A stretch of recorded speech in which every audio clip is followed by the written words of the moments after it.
ஹரி நாராயண துரித நிவாரண பரமானந்த சதாசிவசங்கர். நாளென் செய்யும் வினைதானென் செய்யும் என்னை நாடி வந்த கோலென் செய்யும் கொடுங்கூற்றியன் செய்யும் குமரேசர் இரு தாளும் சிலம்பும் சதங்கையும் தண்டையும் சண்முகும் தோளும் கடம்பும் எனக்கு முன்னே வந்து சொல்லிடனே. ஓம் அனுமந்தாய வித்மகே வாய புத்திராய தீமகே தந்தனோ மாருதி பிரச்சோத்யாத் பட்டீஸ்வரம் ஸ்ரீ விஷ்ணு துர்க்கையே போற்றி. உலகெங்கிலும் வாழ்ந்து கொண்டிருக்கும் ஸ்ரீராம் ஆஸ்ட்ரோ யூடியூப் சேனல் நேயர்களுக்கு டாக்டர் சைதை ராஜாவின் அன்பான வணக்கங்கள். நாம் இப்பொழுது இந்த எபிசோடில் நவம்பர் மாத ராசி பலன்களை ஒவ்வொரு ராசிக்கும் பார்க்க போகிறோம்.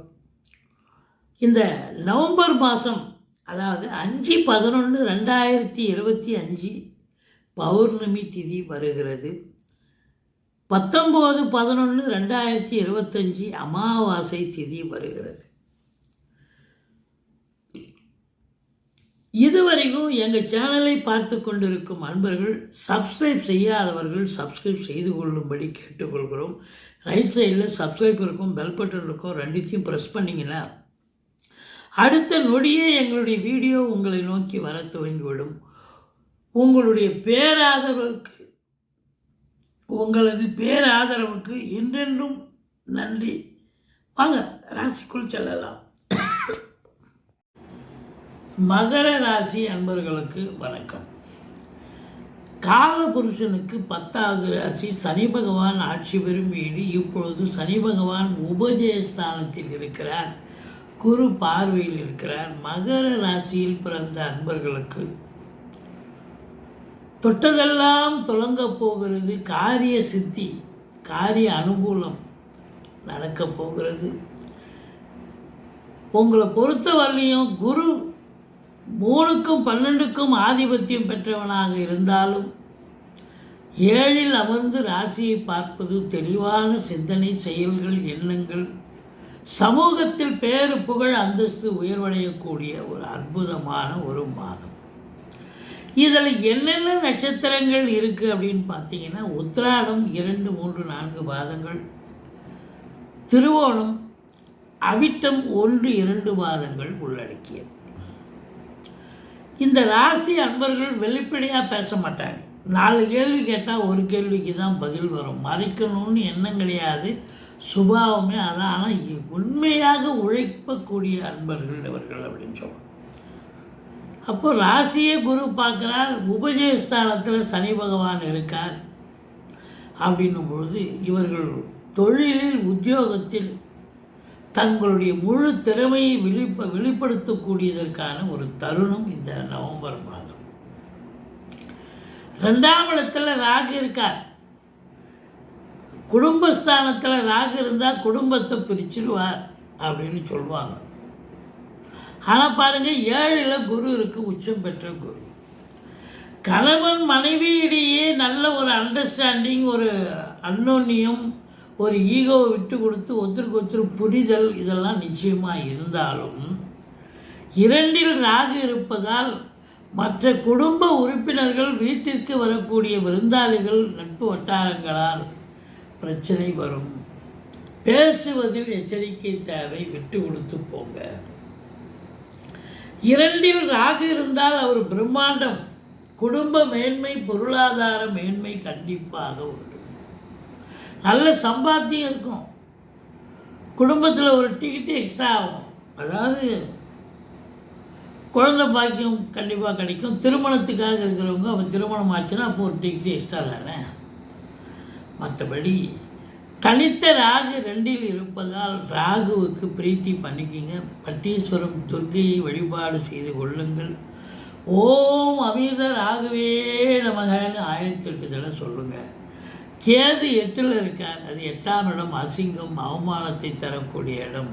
ஓம் அமிர்த கேதுவே நமக அப்படின்னு 1008 தடவை சொல்லுங்கள். பிள்ளையார், கேதுவுக்கு அடுத்த இமிடியேட் எஃபெக்ட் காட் அப்படின்னா பிள்ளையார், அவரை வழிபாடு பண்ணுங்கள்.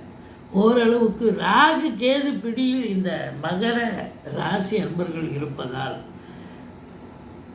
அதாவதுங்க, எல்லா கிரகத்தை விட வலிமையானது ராகு கேது.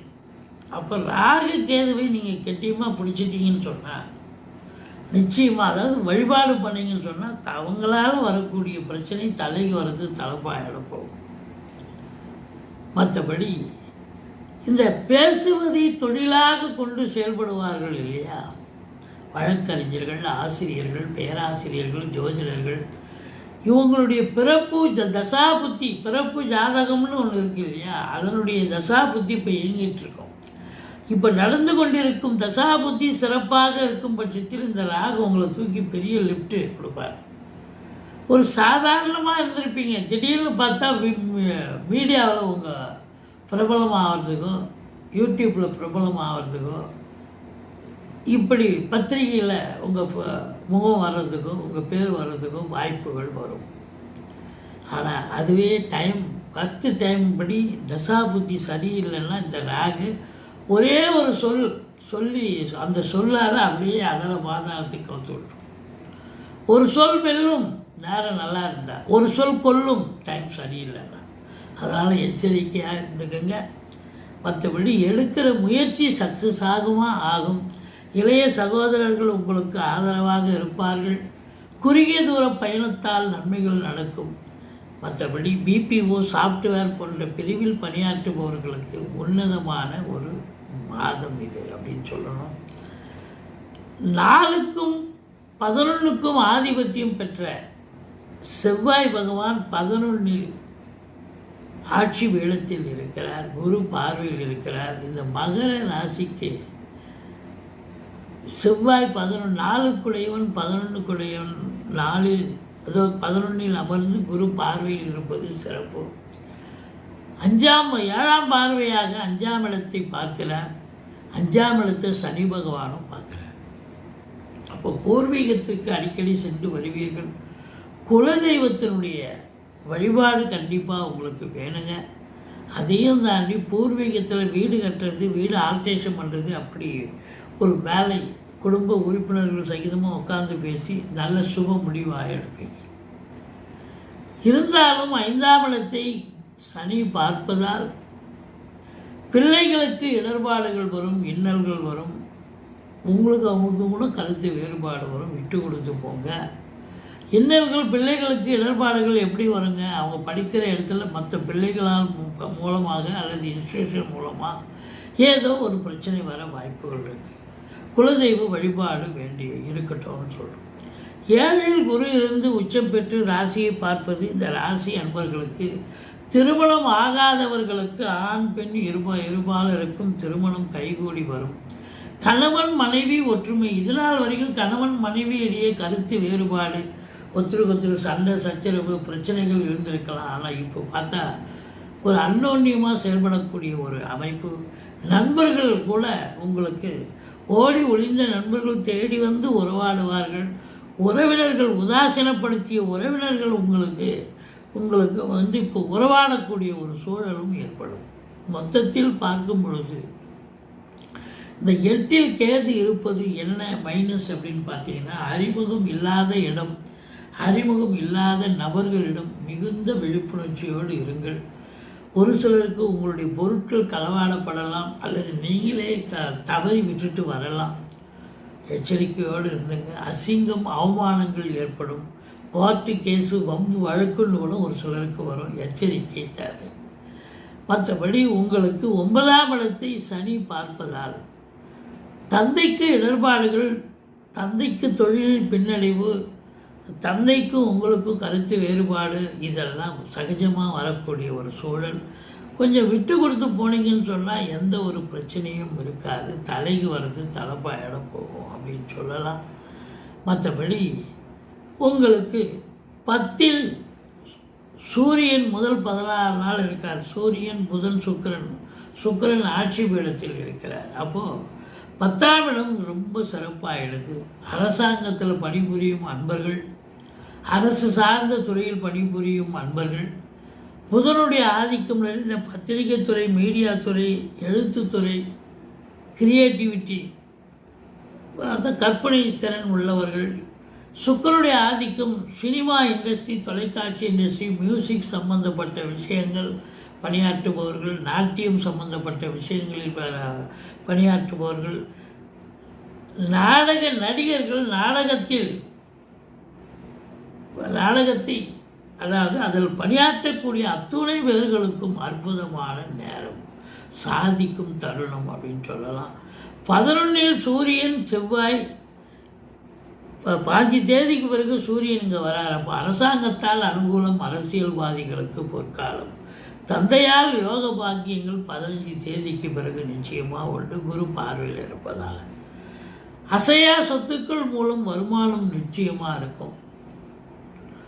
மூத்த சகோதரத்தால் ஆதரவு உண்டு. ரியல் எஸ்டேட் பிரமுகர்கள், ஃப்ளாட் ப்ரமோட்டர்ஸ், பில்டர்ஸ், கட்டிடக் கலைஞர்கள், இடம் வாங்கி விற்கக்கூடிய அன்பர்கள், இவங்களுக்கெல்லாம் ஒரு பொற்காலம் என்று சொன்னால் மிகையாகாது. மொத்தத்தில் பார்க்கும் பொழுது இந்த ராசி அன்பர்கள் 12, 13, 14 சந்திராஷ்டம நாட்கள் வர இருப்பதால், சந்திராஷ்டமம்னு சொல்லிக்கிங்க, நீங்கள் வேலை பார்க்குற இடத்துலையே, தொழில் பண்ணுற இடத்துல சூதனமாக நடந்துப்பீங்க. யார் என்ன பிரச்சனையை கொண்டு வந்தாலும் நீங்கள் லாபகமாக இருந்து அந்த பிரச்சனையை டீல் பண்ணி ஒன்றும் இல்லாமல் ஆக்கிடுவீங்க. உங்கள் திறமையே அதுதான். மற்றபடி நீங்கள் வணங்க வேண்டிய தெய்வம் பட்டீஸ்வரம், விஷ்ணு துர்க்கை. ஓம் அமிர்த ராகவே நமக, ஓம் அமிர்த கேதுவே நமக. வழிபாடு செய்து கொள்ளுங்கள். ஆஞ்சநேயரை வழிபாடு செய்து கொள்ளுங்கள். இந்த மகர ராசியில் பிறந்தவர்களுக்கு இந்த நவம்பர் மாத கிரகங்கள் சில சங்கடங்களை தந்தாலும் பெரிய அளவில் நன்மைகள் செய்யக்கூடிய அமைப்பு என்று சொன்னால் மிகையாகாது. எங்களுடைய வீடியோ பிடிச்சிருந்தால் லைக் பண்ணுங்கள், ஷேர் பண்ணுங்கள், சப்ஸ்கிரைப் பண்ணுங்கள். மறக்காமல் சப்ஸ்கிரைப் பண்ணுங்கள். நன்றி. வாழ்க வளமுடன்.